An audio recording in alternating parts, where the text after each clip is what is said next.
Noah Michler and Nick here from Define Designs and DreamWall. We're here at InfoComm 2026 in our DreamWall booth, and we're taking a look at our 216 1.25 LED video wall. But specifically, we're looking at what's being broadcasted outside of our booth, which is our CCTV security camera.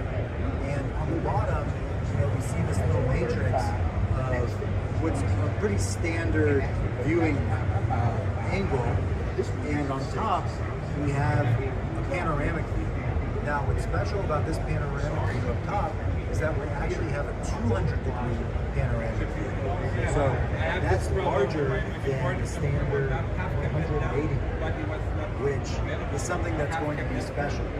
And what's really special is that we have cloud services and cloud backup, which has been made popular from residential systems like Ring, and now we're bringing that to commercial as well as residential. So we're excited about what we're going to be showing here.